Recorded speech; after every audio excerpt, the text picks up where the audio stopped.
Nous passons maintenant à la digestion et à l'absorption au niveau de l'intestin. Comme vous le savez, les cellules de notre organisme réclament des glucides, des lipides, des protéines, des sels minéraux et des vitamines en quantité suffisante. Ces matières premières sont retrouvées dans les aliments qui, pour être assimilables, subissent des transformations mécaniques et chimiques dont l'ensemble s'appelle la digestion.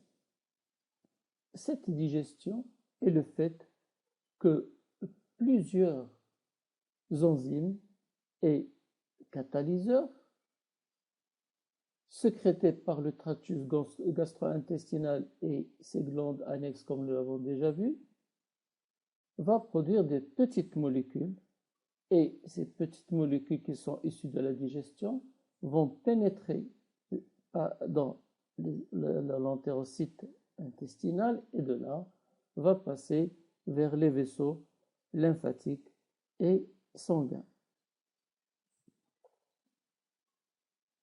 Les entérocytes, par la sécrétion d'enzymes, assurent les étapes finales de la digestion et sont le siège de l'absorption des nutriments, de l'eau, des sels minéraux et des vitamines. L'absorption des nutriments débute dans le duodénum, mais elle est particulièrement importante dans le jejunum iléon, où la surface d'échange est beaucoup plus grande avec l'apparition des valvules connivantes dans le jejunum iléon.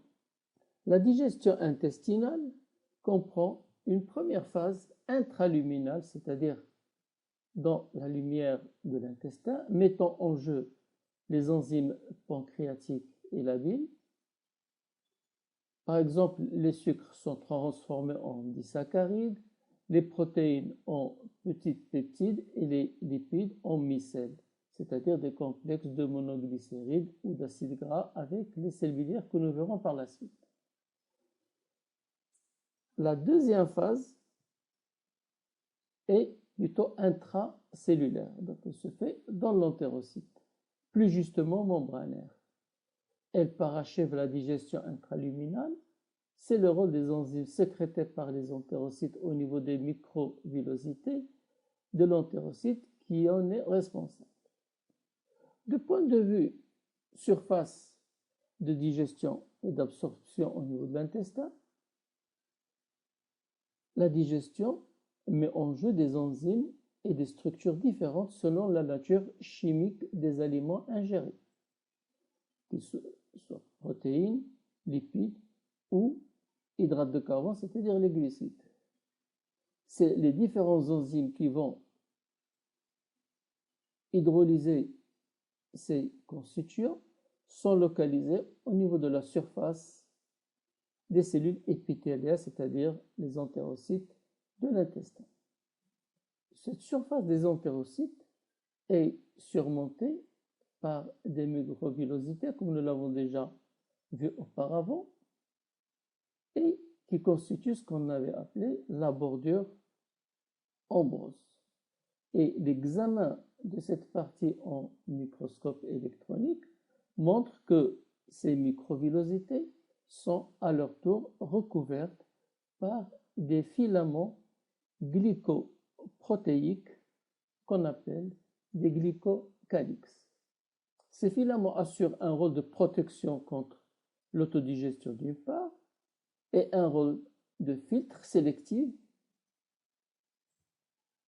des différentes molécules qui vont passer vers la surface entérocytaire et par ailleurs va permettre l'absorption des enzymes comme on peut le remarquer sur ce schéma. Ces enzymes seraient disposées suivant un ordre bien déterminé afin de permettre une dégradation progressive des substrats. La présence du glycocalyx constitue donc un facteur d'orientation et d'organisation de la dernière phase de la digestion intraluminale. On peut donc admettre que qu'à la surface du glycocalyx se trouvent les plus grosses molécules de substrat alimentaire. Ces molécules vont subir d'abord l'action des enzymes intraluminales et il en résulte alors des polymères qui vont pénétrer dans le glycocalyx où vont se trouver d'autres enzymes adsorbées, schématisées ici par des petits rangs. Ces polymères vont alors ensuite subir l'action de ces enzymes et vont être transformés en trimères, en dimères, et puis seront hydrolysés par les enzymes de surface en monomères. Ces derniers seront ensuite pris en charge par les transporteurs membranaires que nous verrons par la suite pour faciliter leur absorption vers l'intérieur de l'entérocyte. Alors la digestion ayant transformé le glucide en sucre simple, les protéines en acides aminés et les graisses en glycérol et en acides gras peuvent traverser la paroi digestive et passer par la suite dans le sang et la lymphe. C'est essentiellement l'intestin grêle qui est le site de l'absorption et qui est spécialement adapté à cette fonction par l'existence de différenciation au niveau de sa muqueuse. Cette différenciation donc, est liée à la présence de replis et de villosité qui va augmenter largement la surface absorbante qui est d'environ au moins 600 fois plus grande à celle par rapport à une surface lisse. C'est ce qui va représenter entre 200 à 300 mètres carrés.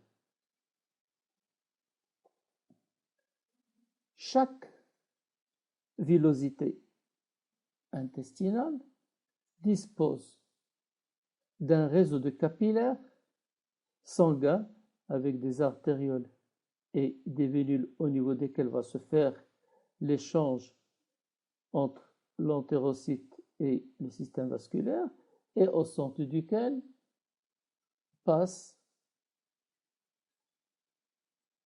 un petit canal situé dans l'axe central de la villosité qu'on appelle le vaisseau chélifère et qui va être connecté au système lymphatique. Au regard de l'absorption, chacun de ces deux systèmes a, bien entendu, sa spécificité. L'absorption est un mécanisme complexe combinant des processus simples de diffusion et de transport facilité ou transport actif. Alors, ces mécanismes sont de trois types. Alors, il y a le mécanisme de diffusion qui traduit le mouvement à travers des canaux protéiques, c'est ce qu'on appelle la diffusion simple, ou en liaison avec des protéines de transfert, c'est ce qu'on appelle également la diffusion facilitée. Il y a aussi le transport actif qui nécessite l'apport d'énergie pour le mouvement des ions et des molécules en liaison avec les protéines de transfert.